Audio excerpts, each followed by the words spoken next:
gentlemen, we're live. First OBO podcast live on location. We're at the BGL finals today. Dan, thanks for being here.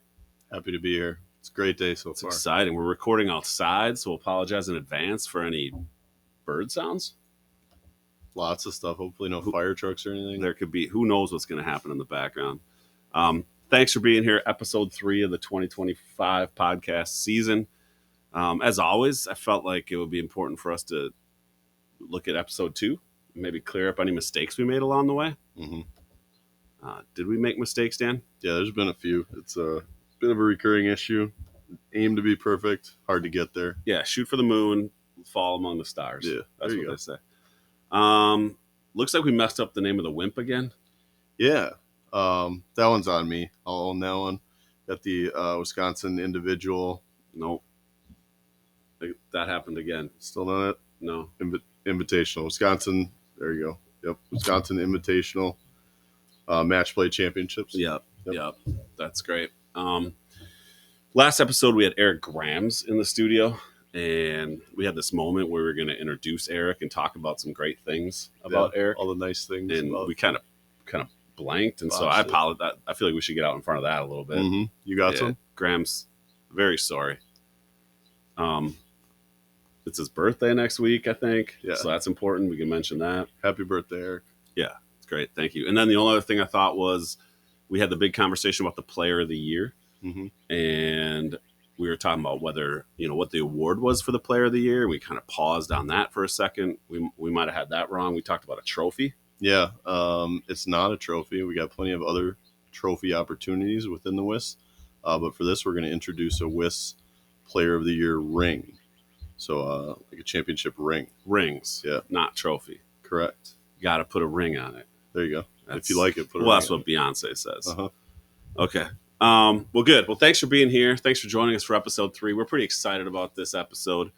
The agenda we have for today would be to spend some time talking about the WiMP itself. And even if we don't know the name or we get it wrong every once in a while, it's one of our majors of the year. And we are bringing into the studio Adam Lukic, who is the director of the Wisconsin Invitational Match Play Championship. Adam, hey, Thanks for being here. Yeah, appreciate it. It's great to be here. I listened to both other podcasts, and it's actually really pretty good. Really That's funny. great. Well, let's see if we can get that done here on this episode. That'd be awesome. Much appreciated. Hey, I asked Grams about the setup of the studio. What do you think of the setup here? I mean, it's hard to explain what I'm seeing right now because honestly, you got two guys who just want to make a podcast, which is awesome. And I come sit down and there's these great microphones. We got a soundboard. I mean, as Brad mentioned, we're sitting on the patio. It's unbelievable. Yeah, it's a professional operation. So thanks for being here. Yeah, appreciate it. I thought before we get into the WiMP itself and some of the previews of the pod and kind of how we kind of get ready for the season, I thought it'd be great for the audience to get to know you a little bit. So we got a couple questions for you. Why don't we start with, how'd you get into the game of golf, Adam? High school. I lived really, really close to Greenfield Golf Course. And my buddy Phil, who you guys know, probably several people know. Oh, yeah. Just every single day after school would walk to Greenfield Park, play the course. And, as a teenager, obviously have nothing to do, right? Yeah. Pretty much. So played golf every single day, basically. Not well, but, got out and hit the links with my pops had a old set of Arnold Palmer clubs with actual woods. A man after my own heart. Unbelievable. Persimmons. Yeah, it was something to see. Nice. Love it. Speaking of great courses like Greenfield, looking for a list of your top 3 or top favorite course you've ever played. I think my number 1 would have to be Wolf Creek. Yeah, we got a repeat. It's a repeat. We're That's 2-0. I know, but all the guests say Wolf Creek. All the guests. I say that because 2 reasons. One, me and Brad had planned to play there probably 5 years before that, and we just didn't work out timing-wise. We were in Vegas, didn't work. It's probably good we didn't because it was like 1,000 degrees that day. It was and very we hot. Probably would have died in those mountains. But I hear what you're saying. But also, I mean, me, I'm a huge Golden Tee player, right? And Wolf Creek is probably the closest thing you're going to find to a kind of a gimmicky golden tee course, right? Like I'd agree with that. up on the bluffs teeing off. You can go different directions. As long as we're there, can we clear up any confusion that came from our last guest, Eric Graham's, in the second tee at Wolf Creek? Yeah, I kind of misheard that a little bit. I felt like I was being blamed for almost murdering Eric Graham. Yeah, he mentions it's like a little bit of a situation. Yeah, I mean, Eric's obviously afraid of heights. I feel like we should set the scene real quick. If you've never been to Wolf Creek, the second hole has this tee box that's like way up in the mountains. You have to climb all these 100 steps to get up there, and they have like a little push mower that they store up there permanently because they can't get a mower up there to cut the grass. How many square feet do you think we're talking? We are talking. It 80? is 5 feet by 13 feet. It is narrow. Yeah, and there was 2 groups up there because we were waiting, and Adam and Eric happened to cross paths, right? And then what happened?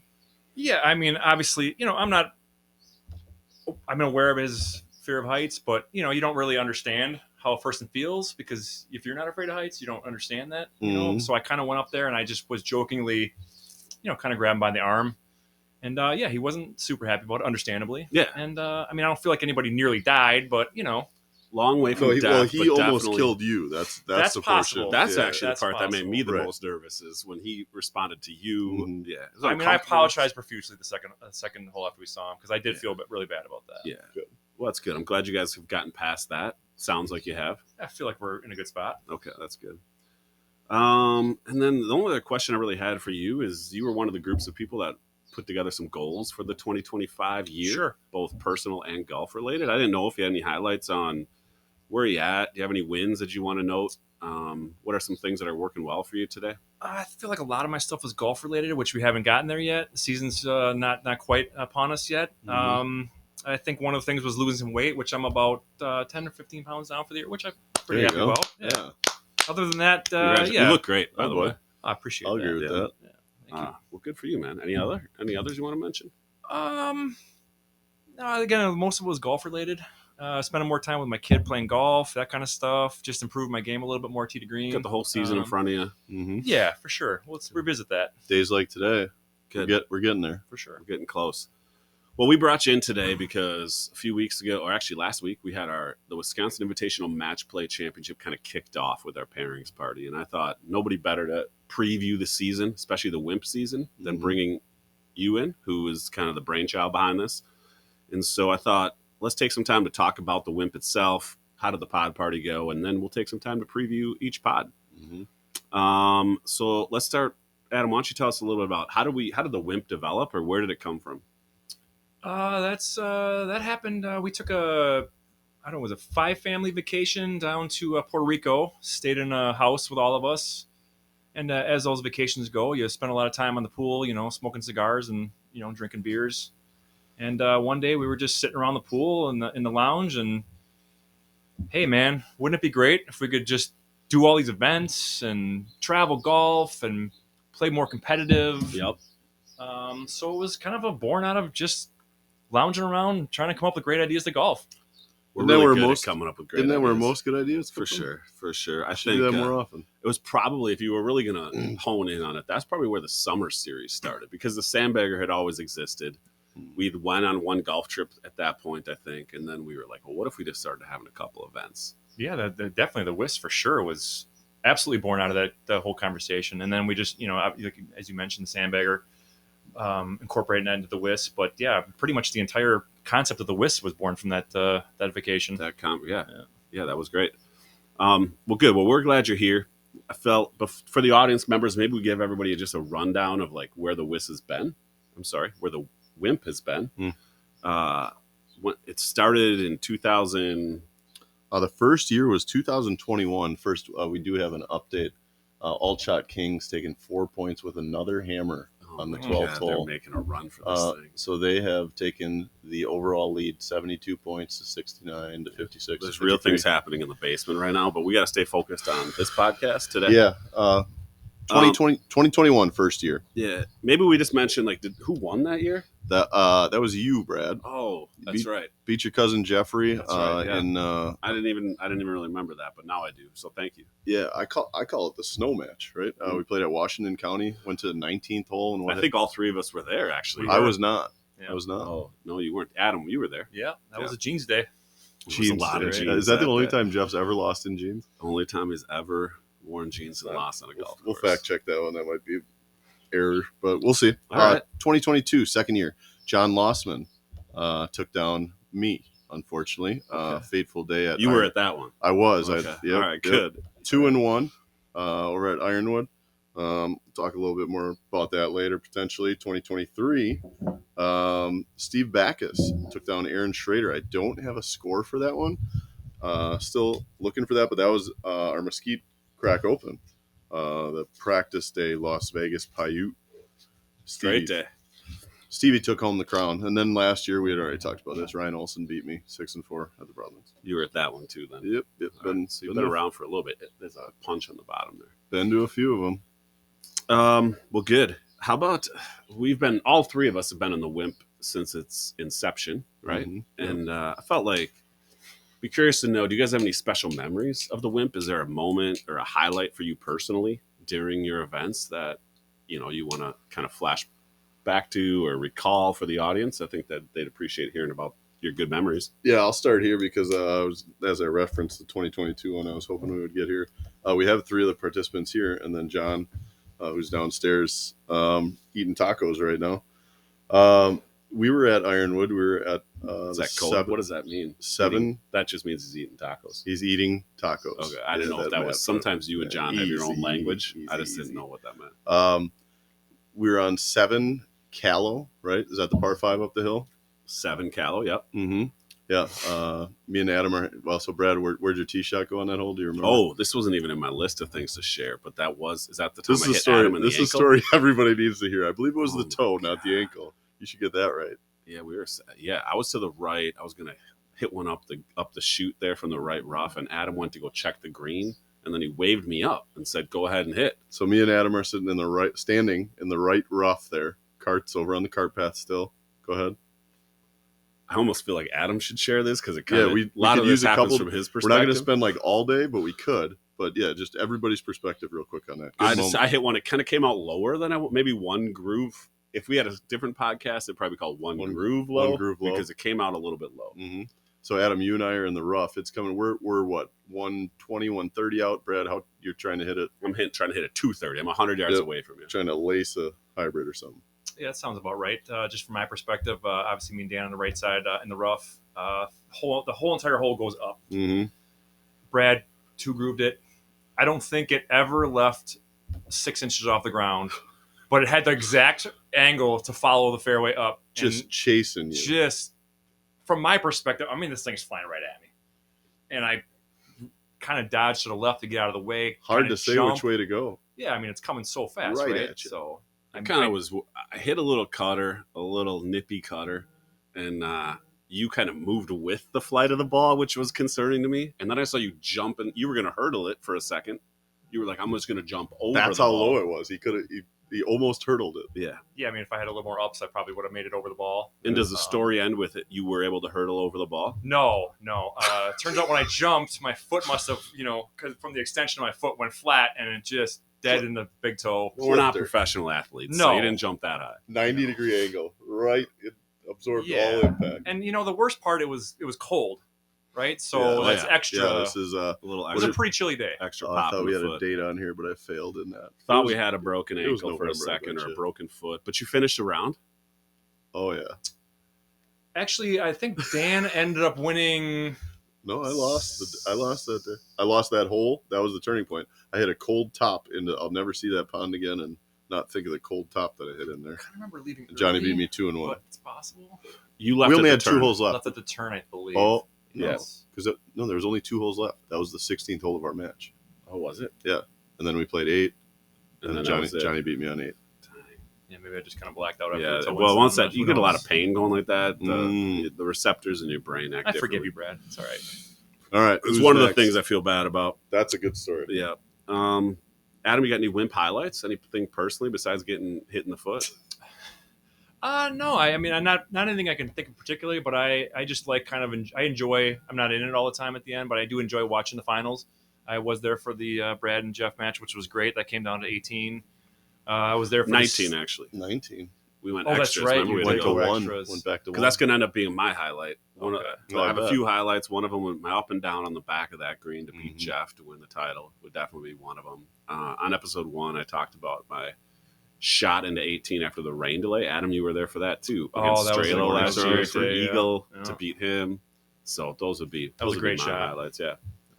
Any other highlights for you, Adam? Yeah, just again being part of a lot of the championships. I was there for the Steve Aaron finale at Paiute. Oh, you played in I it? was Yeah. in that group. Do you remember the final score? I need that for the record book. I do not, unfortunately. Yeah. Sorry. We've been hesitant to ask Aaron, but Steve was going to try and We find it out appreciate. for I us. think with the important part, whenever you assign someone to like a director role of an event, you just hope they want to be involved. And so we appreciate. Most of the stories are like, well, Adam was there, and Mhm. so we appreciate that. That's I great. have been pretty lucky to be involved in a lot of these matches and stuff. That's great. That's good. Historical records. Do we have what's Adam's historical record in the WiMP? Do we have that? Yeah, it's going to take me 1 second. We're fine. We can go. We can catch it up on the flip side. I got it right here. Okay. Adam is 6, 5, and 4. Wonderful. Mm-hmm. Good. Above 500. Above 500. That's hard to do. Bunch of ties. Yeah. You feel like you've tied a lot of matches, Adam, in your WiMP career? Well, now that you're bringing bad memories, The I the did record blow a lead shows. against Finan. Brad, you were there. I was there. At Broadlands. Oh, got some audio. Yeah, that was So that was disappointing. got down to go 18. a tie. Yeah, that was Yeah. tricky. Well, good. Well, we appreciate it. We actually took time last week to interview the defending champ, and he spent some time with us and was able to share some of his thoughts. So we're going to go ahead and listen to that right now. Yep. Okay, I think we're officially live here. We got Ryan Olson, defending champ. Thanks for being here, Ryan. Of course, I appreciate the time. Thank you. Dan, welcome. Hey, thanks. Good to be here, As bro. always. Yeah. Brought you to the mobile One Ball Out podcast studio today. So we're excited about taking the show on the road. Road game. It's a road game for sure. Are you going to highlight where we're located? So we're really worried about doxing ourselves Okay. and having people figure out kind of where we're at. When? Seems risky. So we're in the Waukesha. I would say we're in Waukesha County. All right, there we go. Fair. Is that fair? Thanks for being here. I thought we'd ask you a couple questions. You're on the show today. This is our WiMP preview show, and we are looking to interview the previous champion. You fall into that category. And so we got a couple questions to ask you. All right, perfect. Before we get into the Wisconsin Invitational Match Play Championship, Thanks for nailing that. yeah, you're welcome. Just kind of wanted to learn a little about you, Ryan. Tell me, how did you get into the game of golf? So I'm one of 4 boys. I have an older brother that when I was younger that was going to look at a job. I asked what it was. He said caddying. I said, how old you got to be? He said 12, so I went with him. Never even knew what golf was before that. I was a big baseball player as a kid, and really had just finished Little League, tried out for Babe Ruth, didn't make the team, so I had my summers open. Sorry about that. Yeah. It's all right. Where'd you grow up? Appleton. Okay. So I ended up caddying at Butamore Country Club in Appleton, right off 41 there. It's a private club. So, like I said, I never knew what the game was. My dad didn't really play. Mondays were caddy days. You could play the course for free. Played it, fell in love with the game ever since. It was funny. All we had was, my dad didn't play much, but he had something. It was just like this cheap half set of clubs. I had a 3, 5, 7, 9 driver and some kind of 3-wood maybe. Yeah, the half set. Nice. I used that for probably a couple of years until I got a little more serious in the game. Yeah. Last year, if I'm correct, this is the kind of the first time you got involved with any summer series event, and your first year in the WiMP. How'd you get connected with us? Well, I think it really was a result of me coming to work here at Diamond Property Management with Jeff and Brad.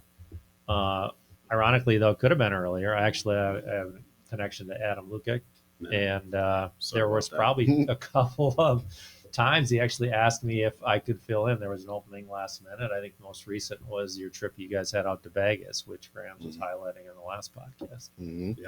Well, good. We're glad you're with us. For sure.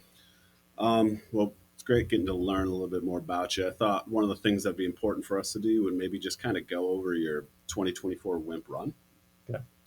Go through some of the matches you played, and I guess just ask you if you could summarize a moment or a specific memory from that round or a Sure. shot, difference maker, turning point, whatever it is you can come up with from the matches below. All right. And so you started pod play against Jeff Johnson Yep. at Nagawaki Golf Course on June 2nd Yep.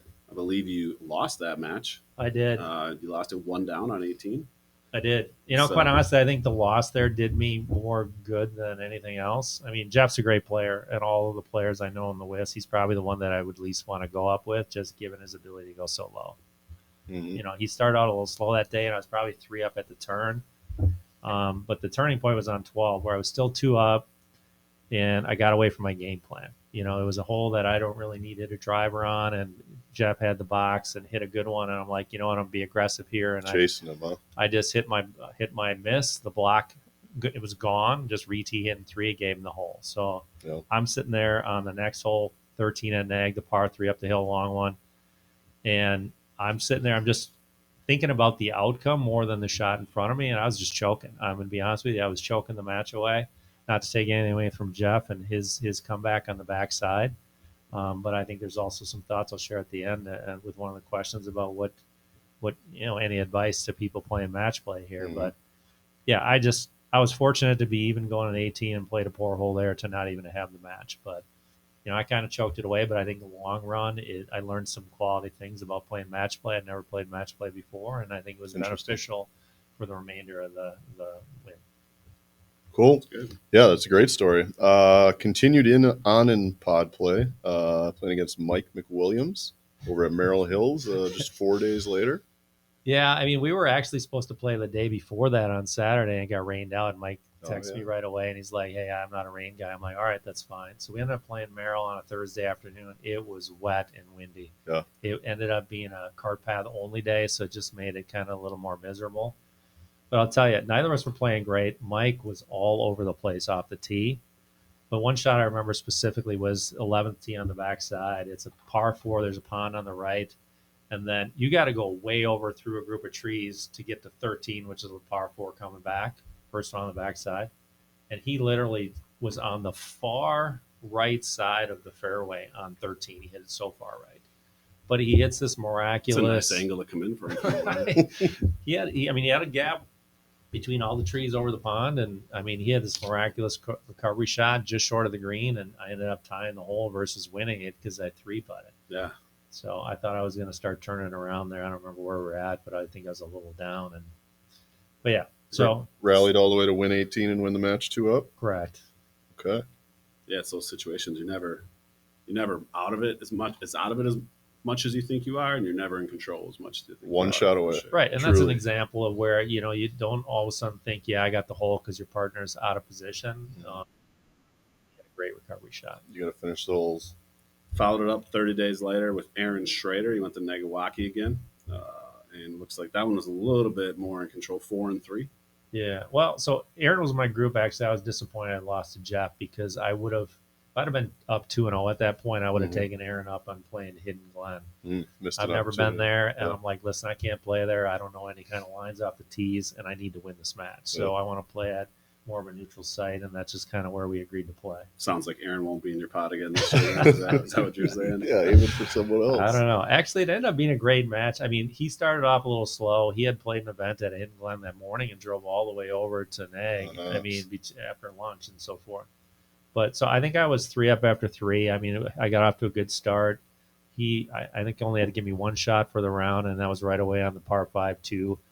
And then he made kind of a unfortunate. He had a bad break off the tee and made a bogey there, and I was so 3 up. And then he had another poor tee shot on 4. So this is really the round that we kind of was up early, lost it right in the pond. He had a drop. He was probably 225 into the green, hitting 3. It's a phenomenal shot up there. My approach was short right to a back left pin. I probably had 6. I was on the green, but I had 60 feet, 3-putted. We have the hole. And that was pretty much back and forth most of the way from there. So it was a great match. I think score-wise, I think I shot 76. He shot 80. So it was quality golf after those Got first, up first early, 4. and now it's Right. the rest kind of. Rode It's it pretty to the much close. equal from that point on. So that takes you to 2-1 through pod play. Yep. Advancing on to bracket play, and in the first round, you take on Ben Gleeger there. You guys decided on Kettle Hills. Second week of August here. How'd that one go? Yeah, I mean, he was the opponent Seems that. like a slight downgrade. You played Negawaki, Merrill Hills. Now we're going to Kettle Hills. Well, I think when we got to the match play or the playoff component, I was really just, throwing out where would you want to play. I just wanted to play courses that I had some knowledge of. I didn't want, like Washington County, I like it, but I haven't played in 20 years, so I didn't really want to go up there. I think Ben kind of steered us towards Kettle Hills. I was fine with that. I played that a lot. He was the one opponent I had to give the most shots to. I had to give him 8. Ben didn't really have anyone to join that day, so he played with me and my 2 boys. I rode with him. So I really played well in the morning. Kind of a few holes in, he was a little off with his driver. I shot 38 on the front. He shot 52 or 53, so I'm 5 up at the turn. A 10, I hit a poor tee shot, was in the left fairway bunker, hit a hook into the pine tree down on the left side, dropped straight down. I hit like a left-handed chip onto the green and was able to save par. And he's just like, dude, are you ever going to let me win a hole? So he kind of turned around there one of the next couple of holes and made a great par save on the 14. And then, it was kind of back and forth there. Perfect. Get through Ben. You advance to the second round. You see Brett Schaumburg at the Broadlands. So, yeah, we played there. Brett doesn't hit the ball very far for his size, but the dude's straight, man. I'm like, are you ever going to miss a fairway? I mean, also, he's got a low ball flight, but, man, that dude can putt. I'm telling you, there was a lot of holes where it seemed like he made a putt to kind of salvage thing. But that was a great match. Went right down to 18. We went back and forth. No one was up by more than 1 the whole way. Really, the one thing on that round was on 9. He hit his second shot. It was just on the back fringe. And we get up there, we see a big clump of mud on the ball as we're getting to the green. I'm like, dude, mark it, wipe it off. This isn't that serious. It's like, nope, I'm sticking to the rules of golf. And he almost drains it from like 25, 30 feet for a birdie to win the hole. Appreciate that integrity. Yeah, for sure. So that takes you into the semifinals, and you see Jeff Johnson again here. You guys head to Ironwood. Yeah. How's that one go? Yeah. So Jeff was playing well before that match, and he had actually given me 3 shots that round. And so since we were playing in Ironwood, there's not a conventional 18. So we were playing Meath Burr, and he had to kind of decide which of the 9s he wanted to give me the extra shot on. And he decided he wanted on the back half, and that was so I got this extra shot on 7 there versus 5 on the Meath. We went back and forth for a while through 12. He won the next 2 holes with a great putt, culminating a great birdie putt on 13. So I'm down 3 with 4 to go. And I'm stroking the next 2 holes. I'm thinking I just got to hopefully par the next 2 holes, get back to 1 down with the last 2 and somehow birdie one of those, and maybe I got a shot. So I took care of the next 2. I'm 1 down on 17 with the box I hit at pin high, just left of the green. Jeff gets up and kind of shanks one over the back right of 17 green, or 8 green, I should say. Yeah. And we find it. He advances about 10 feet and then hits this phenomenal shot to actually give himself a chance to save bogey to about 8 to 10 feet. Missed the putt, and then I had chipped about 5, so he gave it to me. So we're all square going to 18, and then we were a little back and forth for a couple holes, and ended up being fortunate enough to win on the second playoff hole. Yeah, it's a record 20 holes, longest match in WiMP history. Mm-hmm. And then the next one, we'll just kind of fast forward through the championship. You played me. Yeah. Oh, yeah. It was like Dan's obviously, here. that was against Dan. Kicked his ass. Not much else to say. Yeah. We could just move along. We were out at 6 and 4. There was a snowstorm. There was a hailstorm. Rain/hail delay. Only the one thing on that is, I mean, obviously you didn't hit a great tee shot off of 1, but I mean, you came back with just, what was it, phenomenal approach 225, to give yourself 225 into the wind, I think, even, and to like 8 feet, make birdie to get off. And the only other thing about that match, and I don't think I ever asked you this before, but so on 2, he's got the box after the birdie on 1. Smokes a drive. I was trying to think of this today. I don't remember how I played that hole. I knew I gave you the stroke. Position A, right in the middle of the fairway, can get home from where he's at. I do the same thing in the second. As the first hole left in the fairway bunker, I put it out in play, 100 yards or something. Well, so there's a group in front of us. They're exiting the green, 2 in a cart and 2 walking. And I'm sitting there. It looked like you were about ready to hit, and then I'm screaming at you, waving you off because the 2 guys that were walking were leaving the green to the right. I didn't know if you saw them. Yeah.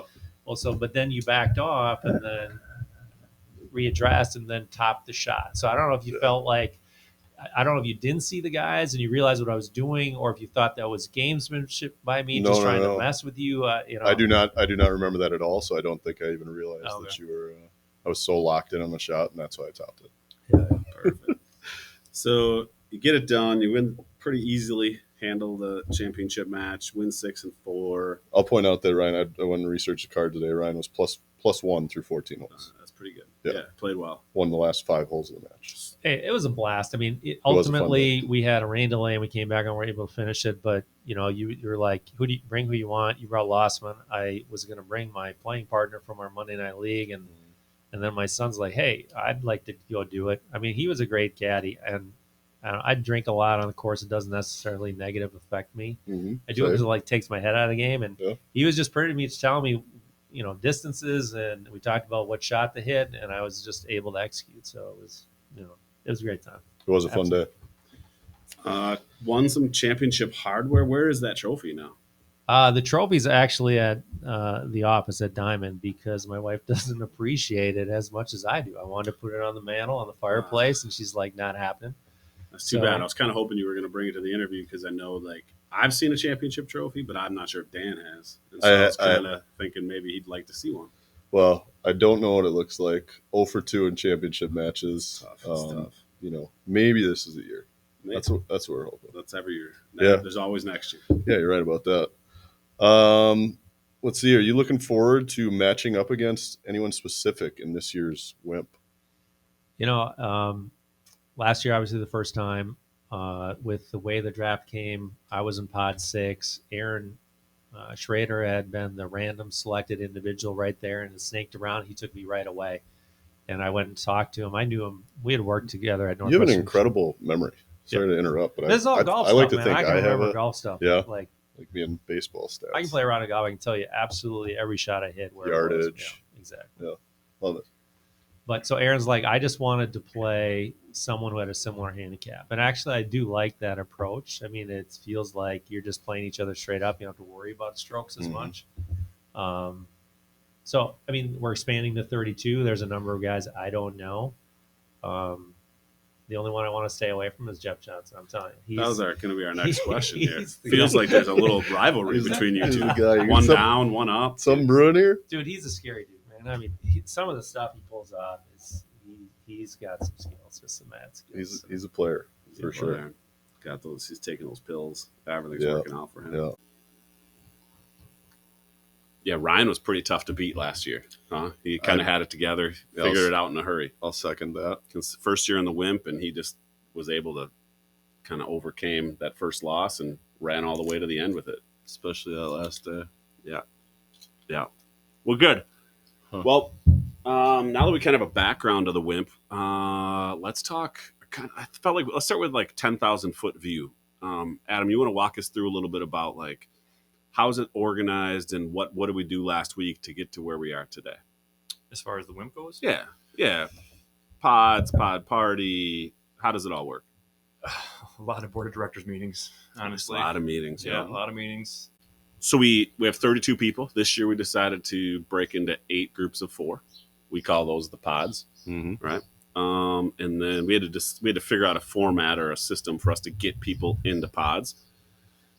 Dan, what format did we use, or how did we get to the 8 groups of 4 that we are today? So we wanted everybody to have some, personal involvement and sway in their, chance of being captain, selecting their own pod. But we didn't want to just make it random. So we came upon a dice roll, flop 5 dice. I feel like we should go backwards for a second. First, we have an annual pod party where everybody who's playing in the WiMP is invited to show up at the Turn Bar at Wenatchee, which is a sponsor of ours, and we thank Julie a lot for all the work she does. And everybody shows up, and when that happens, we then went to the format you're about to share. Yeah, thanks. So we had 24 of the 32 members who were able to make it. Jason Mathwig showed up a little bit late, delayed the process, but we managed through. And then 1 dice cup. As soon as everybody gets there, try and get them rolling. And then the top 8 dice totals. There was 3 white dice, 1 red die, and a blue die. Red die being the tiebreaker. So record all the scores, get those top 8 scores, and those are your pod captains. Everybody rolled. We picked out, okay, these are the top 8 scores. We're captains. Then what happens? So we then turns into a snake draft. So Brian Schneeweiss rolled out the top total. I think it was 31. I don't remember exactly, but so he gets the first pick, and then we go down the board. Pod captains, want me to go through them or no? Schneeweiss, Schomburg, Lossman, Backus, Lukic, Herman, Brad Nauman, and Dave Pekacek. So we start with pod A there. Brian Schneeweiss goes on the clock, can pick anyone who is at the pod party. The absentees, we needed to wait so as not to kind of pick your whole pod by yourself, right? Sure. Give a reason for people to show up. Yeah. So yeah, Brian goes tough spot. I think, I can't say I would have wanted to have been the guy who has to call somebody out, but he goes with the guy who was late. I don't know if that was any part of his reasoning or not, but Maybe, yeah, he picked Jay. yeah, maybe this guy's gonna be late to a tee time, and then win Maybe the that's what first he was hole. shooting for. You never know. Yeah, You never know with Jay. if he's a late guy, he's a late guy. I feel like Jay's Wiggs. starting to get that reputation. I don't want that for him. Yeah, No one does. you do it to yourself. Yeah. Anyways, he picks Wiggs, and then we're on to Brett Schomburg. We're kind of off to the races. And so then we pick across, it turns back around. And by the time everyone's kind of done drafting, just like a fantasy football setup, we're left with 8 pods with 4 players in each pod. Yes, sir. Okay. I feel like the best thing we could do right now would be for us to let's go through those 8 pods. Maybe we highlight who's playing, who is involved. Maybe I can get some input on you guys in terms of you got any first thoughts? Do you have I got any some favorites? I would assume you have thoughts. Yeah, I got some thoughts. But before we do that, I want to thank, we got our first sponsor on the OBO podcast. Oh, nice. And so I'd like to jump in here and talk about our sponsor. I was excited about this one. We got the Masters on TV up here. Dan, have you been watching the Masters? I have. I love the Masters. It's great. It's the first sign of spring. Everything's so green. We love the way it looks. You enjoying your watch? Yeah, it's everything's still pretty brown around here. Starting to get a little green grass. Jeff's got a good lawn service, but he needs a better one. Yeah. Are you tired, Dan? Are you tired of looking at your neighbor's lawn and thinking, I could do better than that? You're probably wrong, but don't worry. Badgerland Lawn and Landscaping is here to help. Their expert team of landscape enthusiasts, yep, that's a thing, is going to transform your outdoor space into a lush green oasis that's going to make your neighbors green with envy. Badgerland specializes in both lawn care and hardscape services, in case you're looking for a variety of things this summer. But we do want to caution you. Dan, I feel like it's important for us to tell people there's some side effects of using Badgerland. Yeah. Some of the side effects, one might be like, you're going to be able to identify the difference between a pine tree and a blue spruce. Yep. I've heard that. I've also heard the ability to expound on why shrubs and bushes are not the same thing. You learn that? That's important. I never knew that. Yeah, me neither. Still don't. Use Badgerland, you might end up with more pink in your yard than you would have expected. You can those are all things that I feel like I just want the people to know. Yeah. Okay. Ahead of time. Yeah. So don't say we didn't warn you, but we encourage you to call Badgerland today. 262-544-9404. Get on their spring schedule for all your outdoor needs this spring. Be the envy of your neighbors, Well, that's what we're looking to do. All right. So let's go back to the podcast. Shout out Badgerland. Shout out Badgerland.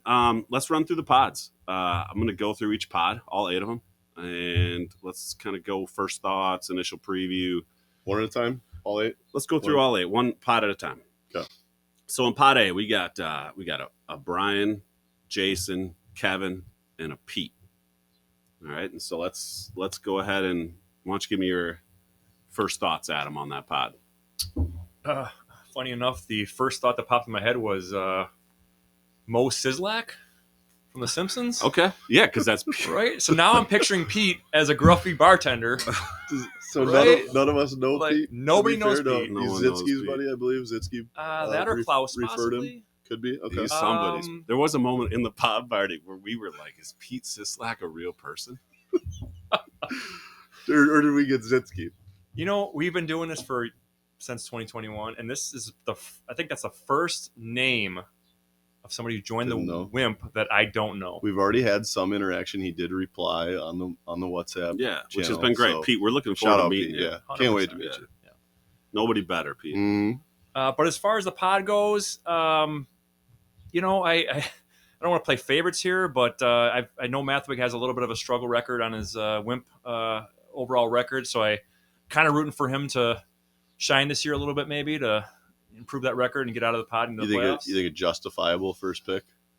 That just depends on strategy, right? I mean, I think you can look at it a couple different ways, but if you're drafting on record, thinking, okay, who am I gonna draft like I can beat?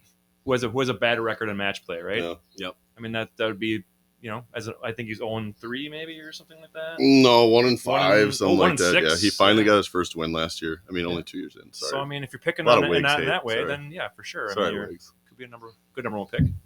Okay. Cup. I'm going to go through. I got the handicaps, the combined handicaps for each pod here. So I'll just give a number and a rank of those. The pod A was combined 49.1 handicap, which ranks 4th out of the 8 teams. And then a pod nickname, just kind of looking at, the mix of the guys. I came up with Pod of Misfit Toys for this one. I feel like nobody really knows each other.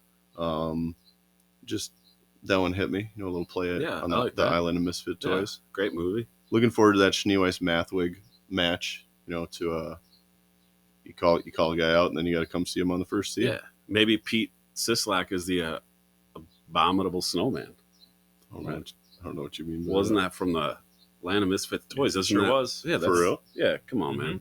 You're gonna use your Yeah, nickname. so even around. more reason that I made that name, obviously. Another thing I noticed out of Pod A was when it comes to like total matches that have been played in the Wisconsin Invitational Match Play Championship, this is the least. 16 total matches across the 4 of them. Least experienced. And so I would say that one's pretty wide open. I'd agree. If you had to make a pick, who's coming out of that pod? Hard to pick against Schneeweiss. I was real impressed last year. Played one match in his group. I wasn't in his pod, but cross pod match out at Bristlecone. And he took down Steve and was just real impressive. Solid player. Solid guy. Mm-hmm. You on board with that? Yeah. I mean, obviously Pete's a wild card. We don't know him, Mm-hmm. so hard to say. Kevin Ford's a very steady Eddie guy. Yep. Yeah. I mean, we got 2 guys coming out, right? So maybe Schneeweiss and again, I'm kind of pulling for Mathwig just because I want to see him. Don't sleep on Mathwig, man. No, You're talking about someone who's due. All this hate. For sure. He's pump him up a little bit. I'm looking forward to seeing him in bracket play this year. Well, that's great. We're going to move on to Pod B. Pod B, in the draft, there was a lot of excitement as Pod B started formulating. Brett Schomburg and picked Jeff Ginther first. Then Jeff Ginther picked Jeff Johnson. Then Jeff Johnson went with Dan Whitman. And we ended up with a Pod B that is pretty deep. Hard to not call it the Pod of Death. That was the name going around that night. What are your first thoughts on that Pod B there, Adam? I know Pot of Death kind of gets thrown around every year. Obviously agree with that. The one thing I thought at the draft was I was actually very shocked that Gunther took Jeff Johnson, just because clearly the level of golfer he is. Mm-hmm. And then after thinking about it for a while, I realized that it actually might have been the pick of the draft. This is not to knock Jeff Johnson, but if you have guys low handicap guys like Brett, Jeff, and Dan playing against somebody and getting strokes, that's a big thing, right? Yeah, It was a tough road for Jeff Johnson. For sure. I mean, he's awesome golfer, super consistent, but so are everybody else in that pod, right? Yeah. Just hard when you're giving strokes. But Yeah. it was 33.3 there, the lowest of the 8 handicaps by about 10 shots. So Podzilla was another one that I found when I relied on the Google machine for a little bit. I'm really looking forward to testing my chops against Jeff Johnson. Get my new clubs, get the handicap up a little bit where I don't know my yardages, and then play Jeff where I'm getting like 6. Yeah, I think that's the goal. I think one thing that demonstrates how hard this pod's going to be is that it's the most matches played added up. So the pod A had only played 16 together. These 4 people have played 61 matches. The most wins live in this pod at 36. And if you averaged everybody's winning percentage together, 63% is the winning percentage of the people in this pod. And so we're going to see some of those numbers change this year for sure. Yeah, not everybody can win. Not everybody can win in this format for sure. Well, sorry you're in that one, Dan. I'm excited about it. Good. Go down to But Pod. thank you. Yeah, no worries. Pod C, we got John Lossman, Aaron Schrader, we got Ben Vlieger, and Tyler Denham. Adam, first thoughts on Pod C? just another great pod of guys. Johnny's so tough to play against. Even at a 14 handicap, he just always plays well. Ben Vlieger, super consistent golfer. I think the biggest wild card there, maybe Tyler. Yeah, he took a couple of year off, 2 years off, something like that. He played a little bit in the They're around. beginning. Yeah, he's always dangerous. He just doesn't. I mean, I know him a little bit. He doesn't play that much golf, so I mean, at a 7 handicap, could depend day to day on what match he's playing. He could. Seasoned vet though, For sure. crafty, steady player. Took me down at Nag a couple years ago. Let's see. As far as that pod totals go, we're at 43.3. So kind of right in the middle of the first two. Another one towards the top where there's that second in line.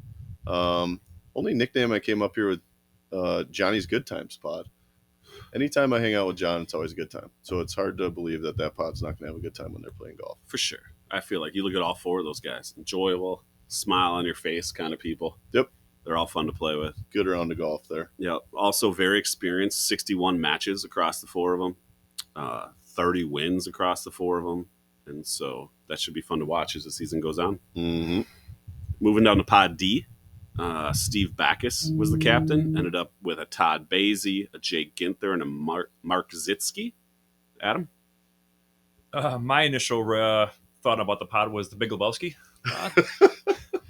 Right? I mean, you got everybody, all those guys are just super chill dudes, starting from Mark Zitsky on down. I look at him as like, the dude, Yeah. Mark is the dude. Just same as Pod C, right? Just a bunch of smile on your face, awesome guys you want to play golf with. Say that about every one of them. Yeah, 100%.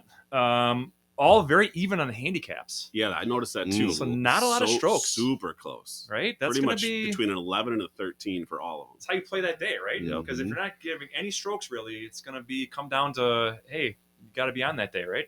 Yep. And that was Steve and Todd picking 2 absentees. Is that right? Yep. Yeah, Jake and Mark kinda- were there. I think that could have been kind of their strategy, huh? Just playing some straight up matches. We got 52 for a pod total there, which ranked 5th out of the 8. Bash Bros and Friends is the name I had for that one. Ooh, that's a good one. That was- Call they- back to the Steve and Todd were partners in the 2024 duel, Yep. and they had the nickname the Bash Brothers. They called it out at the draft. Yeah, they Started both hit it becoming pretty known far. that way. Yeah. Okay. Jake Ginther can bash it too. He's probably the Bash. I'm Would looking it be the forward Bash to sister? Bash trio? Easy. Looking forward to getting Maybe Jake not. in the WiMP. Looking forward to his first match for sure. That's great. Yeah, my statistics as I was kind of looking through it was just that this is the closest pod in terms of straight handicap, Mhm. like Adam mentioned. So very few strokes are going to be given in any match, and so that'll be exciting. Pod E, this is going to be close to Adam's heart. Adam was a captain. We ended up with Eric, Arvind, and then Greg Berlin. Adam, what are your thoughts as you kind of constructed your pod last week? More so just drafting somebody I thought I could beat. Sorry, Eric Rams. Hey, I said that to him, and we both agree, right? That's kind of Yeah. the strategy, right? Mm-hmm. And then we conferred on the 3rd pick, and obviously when you get down to that point in the draft, there's not a lot of names available. So we was kind of torn between Arvin and Ben. Ended up selecting Arvin, and then obviously we had 4th to last pick, so there wasn't a whole lot left at the end. So went with Berlin. I think it was Ryan Olsen was left, and Klaus and Stuyvenberg. So I mean, a lot of tough guys to play golf against. Not that Berlin isn't, but had to pick somebody out of the 4. Yep. So pod E, 66.4 on the handicap. That's 7th out of the 8th. A couple higher handicappers, and Berlin's going to be given a few. Every time out. The nickname I got here, I couldn't really come up with anything, so I got Harry Potter's. That's like kind that. of an ode to the listeners. If you remember the sorting hats, I'm not familiar with Harry Potter at all. My niece loves it, but There was a sorting hat. I thought you were talking about like they're all kind of hairy. Too, I thought. right? Well, I don't know about their bodies, but like none of them have much on the Well, top Adam of their. is. Well, none have much on the top of their head, so I thought it was kind of ironic, Mm. right? That's more- true. Yeah, they got the shortest haircut. You're saying the they got whole a pod. bunch of back hair. What are you? Well, Adam's my roommate at the Sandbagger, Mhm. and so I'm just speaking from personal experience. But Go on. well, that's good. Yeah, I thought as I kind of went through the whole thing, lowest winning percentage was what stood out to me in this pod. So you got a couple of new guys. well, you have one new guy. You got one guy who only played 1 year. One guy that played 1 year, and then you got Greg and Adam. And so their total winning percentage here is 16.75 on average. All right. And so someone's gonna make a big jump out of that pod this year, which is great. I was gonna say somebody's got to win the matches, but maybe this is the tie pod.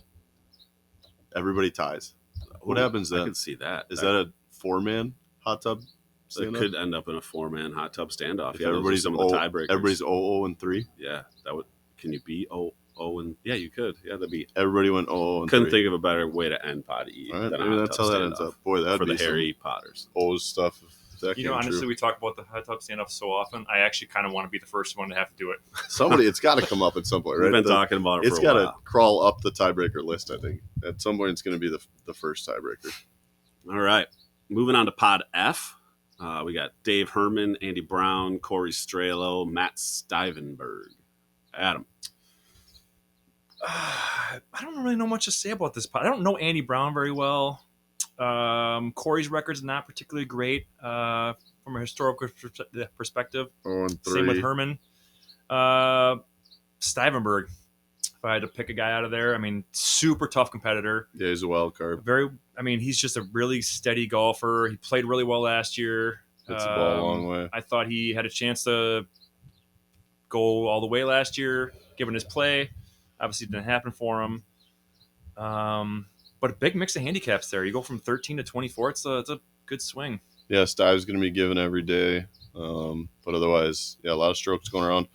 Nickname I had there was the Four Horsemen, Fore, as a result of the 73.3 combined handicap, which was 8th of 8 pods. The highest pod handicap total.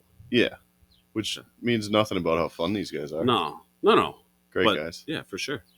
I think, yes, I would say Stive's probably the man to watch. Felt he was kind of like the Aaron Rodgers of the pod party, where no one really wanted him in his pod because of his performance last year. He came out last year and was great. It's kind of a badge of honor to be sitting for there sure. in the draft room, just right? sitting there. Build that chip up. Everybody else is getting picked. You're kind of waiting, and you end up in pod F. Guess what? Yeah, so we're looking forward to big things from pod F for sure. Moving down to pod G, we got Brad Nauman, Mike Brown, Chad Strelo, and Klaus Frost. Adam. How about some comments from you first on your own pod, if I may? Yeah, so I was the captain of the pod, thanks to my dice rolling acumen. And did you have a strategy on the dice? I did. I wanted a couple people in my pod. I was going to pick Todd for sure. I was kind of trying to get a family affair kind of going. I forgot to mention this about the dice rolling. How much were the aces worth? Aces were 7s. They were kind of a wild card. Right. Yeah, and so that kind of won on that tiebreaker, which got me into the team captain. And so I was kind of thinking like a Todd, Jake, Jeff, kind of where I thought I might be heading. Yeah. But they were all gone. You were never going to take Jeff. And so by the time it got to me, then I was kind of like, well, let's pick some people that are new to the event. And so I went with Mike Brown, which led to where we are today. Adam. Yeah. First pod mentioned so far that has 2 new players in it, and Mike and Klaus. So, anybody new to the WiMP I would put the wild card label, right? Because just don't know. Don't have any record on them. You don't know what they do.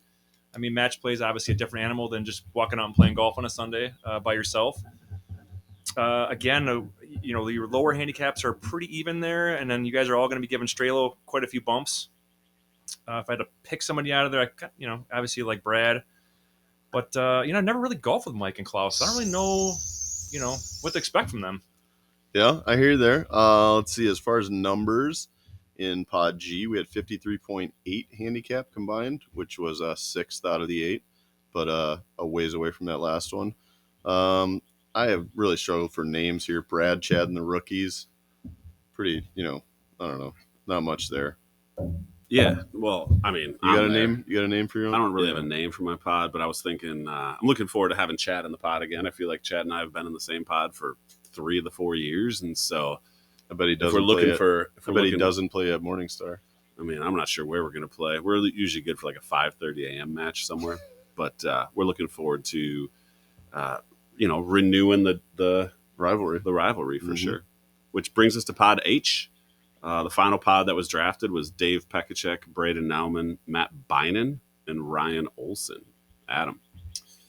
yeah, really felt right off the bat as soon as I saw Dave as a captain, I knew he was going to take Braden.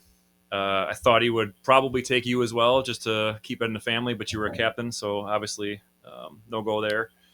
I know Ryan Olson last to pick.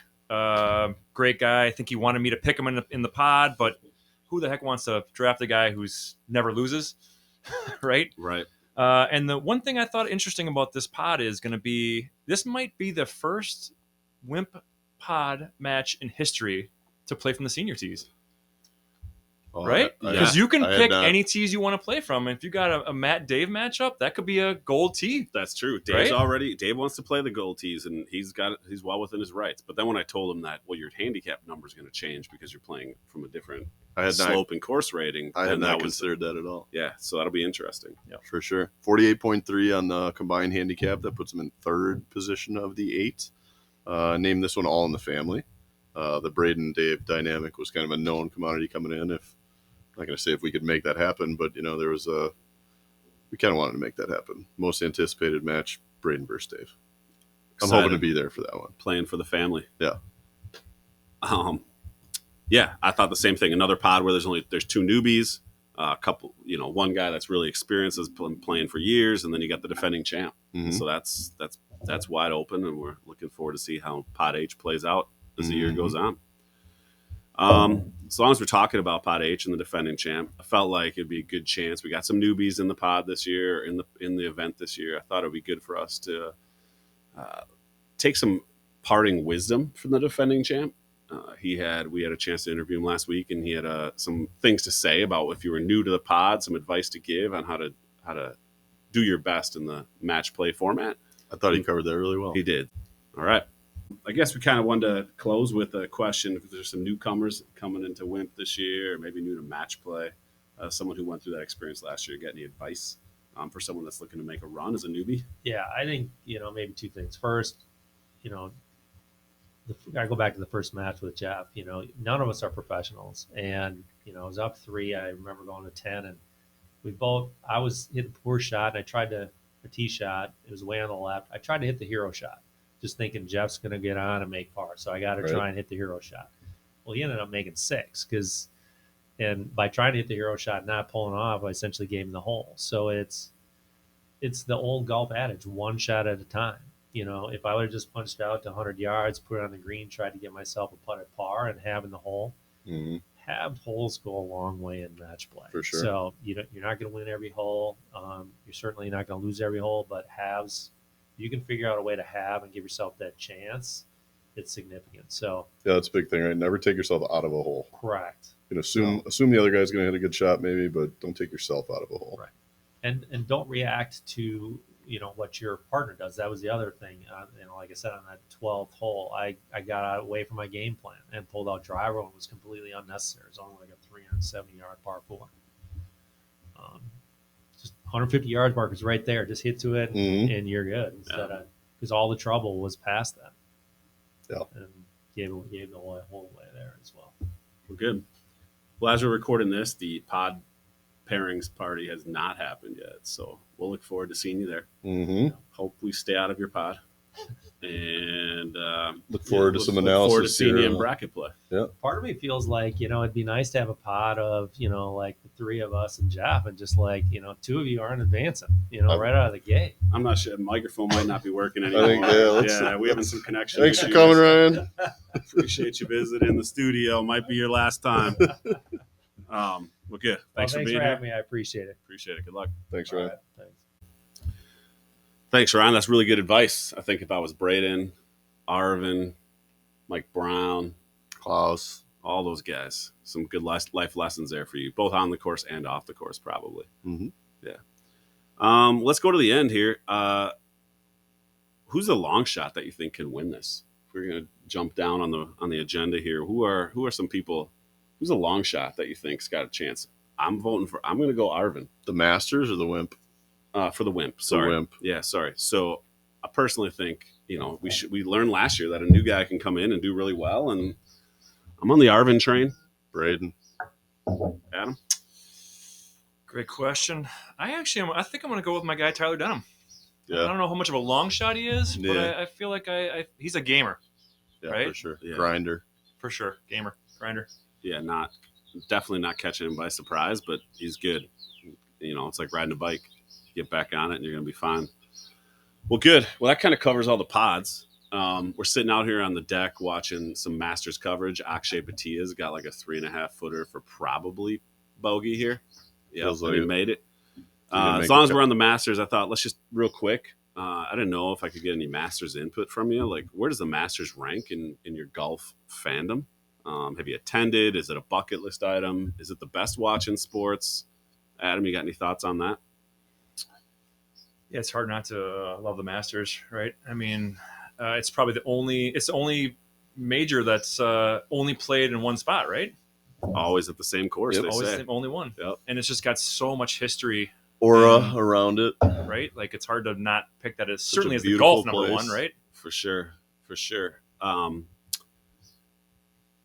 I'm a big British Open or the Open Championship guy. Like from a golf viewing perspective, I love waking up early Getting up on early, the championship Thursday and watching some courses you're just not used to seeing. But the Masters is right up there. It's hard not to get excited for that.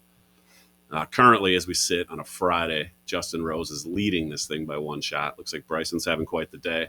On TV right now is the guy who peed in Rays Creek. Jose I'm surprised. Luis. Yeah, We're still looking for a nickname. If anybody comes up with I'm one. surprised they're still letting them hit balls out there. Yeah, Felt like they would have walked him off the course by now. if they handcuffed Scotty last year, how's this guy not? Do you pee at this point? Are you peeing in Rays Creek every time you play? Because think that's kind of your claim to fame. I think so. Yeah, that Yeah. seems right. Shane Um, Lowry making a run. Besides him peeing in Rays Creek, do you guys have any favorite Masters memory? Do you have as you flash back to the history of watching the Masters? Yeah, I got that's the reason I play golf. Maybe I guess I probably, since I'm not a guest, I don't get asked this question. Yeah. But my introduction to golf was '97 Masters. I'd never watched golf before. Watched Tiger win the Masters, and it was '97 or '99. That would be 97. '97. This first one? Yeah. That's Yeah. hard. Who could say? 21 years old, I think. That's a who Yeah, could say. that was. I asked my mom to get me clubs. Probably 2 days late. Well, probably that day, I imagine.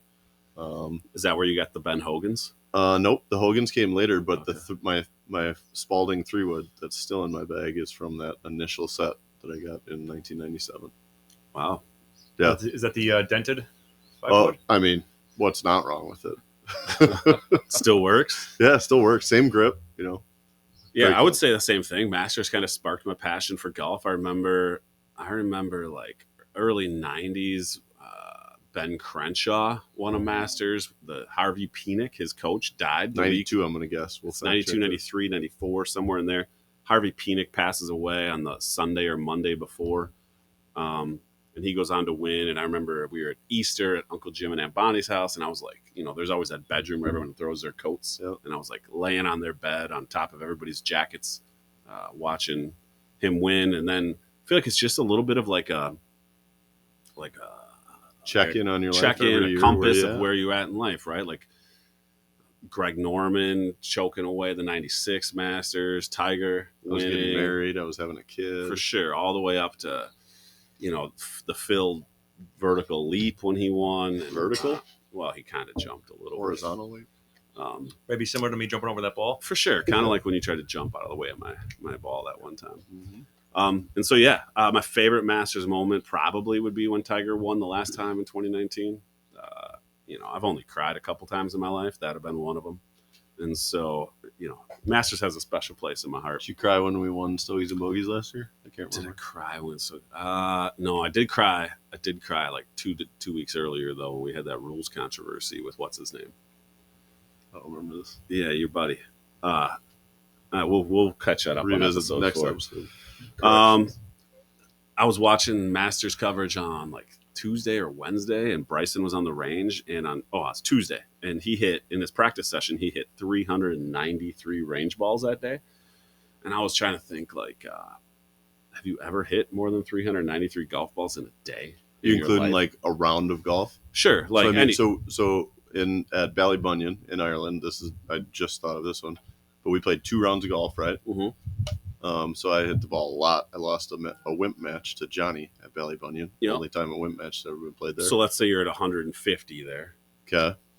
Range balls, maybe 30 that day. Yeah. Pretty hungover. Just seems like a lot of balls. Adam, Never. you ever hit 393 balls in a day?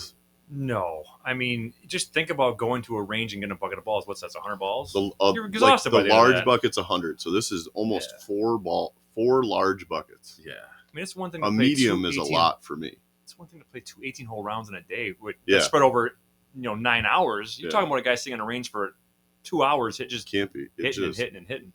That's It a is lot. wild. Sounds like to exhausting. hit on the range. That's a lot of golf balls. I saw that. I felt like more applicable to us was yesterday. Aaron Rye, he hit before he teed off. He hit 15 range balls.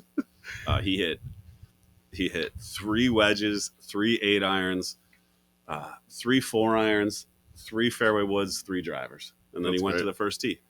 And so, totally different between Bryson and Aaron Rye for sure. Yeah. Well, good. Well, Adam, we just want to say, hey, thanks for joining us out here at the mobile OBO studio. We appreciate you being here. And Reed City, look out.